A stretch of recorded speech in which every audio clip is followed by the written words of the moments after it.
जब महागठबंधन बना था तभी मैंने इस बात का इल्जाम लगाया था कि यह जो गठबंधन है वह जनता दल यूनाइटेड में बैठे पीएफआई समर्थक सरकारी अफसर और राजद में जो पीएफआई के समर्थक हैं उन दोनों के बीच के नापाक गठजोड़ का यह नतीजा है। पिछले शनिवार को अररिया, किशनगंज और पूर्णिया में 7वें क्लास के बच्चों से सरकारी जो हाफ ईयरली एग्जाम होता है उसमें प्रश्न पूछा जाता है कि चाइना में रहने वालों को अगर चाइनीज कहते हैं तो इंग्लैंड में रहने वालों को क्या कहते हैं, नेपाल में रहने वालों को क्या कहते हैं, कश्मीर में रहने वालों को क्या कहते हैं और भारत में रहने वालों को क्या कहते हैं। इस तरह का प्रश्न पूछना यह बताता है कि बिहार सरकार के अफसर पूरे तौर पर पीएफआई की गतिविधियों में संलिप्त है। यह प्रश्न केवल सीमांचल के ही बच्चों से पूछा जाता है।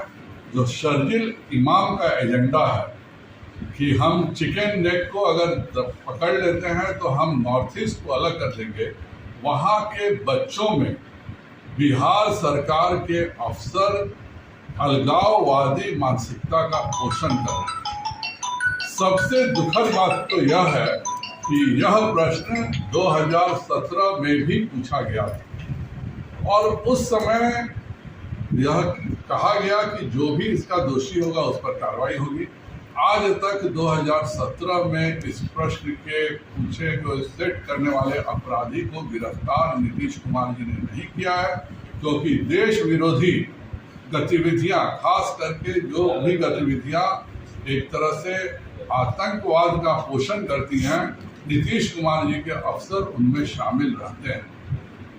इस मुद्दे को भारतीय जनता पार्टी हर कदम पर विरोध करेगी और मेरा नीतीश कुमार से सीधा इल्जाम है कि वह और उनके सरकार के शिक्षा के प्रधान सचिव और इस बिहार के प्रधान सचिव तीनों की मिली भगत से इस तरह की बातें हो रही हैं। कल को यह 2047 को लेकर के भी जो गज़वाए हिंद की बात हुई है उस पर भी यह प्रश्न पत्र सेट करेंगे।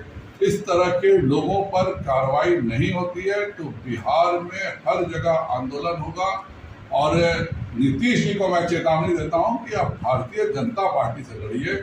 आप भारत से लड़ने का काम कर रहे हैं, आप देश विरोधी ताकतों के साथ मिलकर करने का काम कर रहे हैं।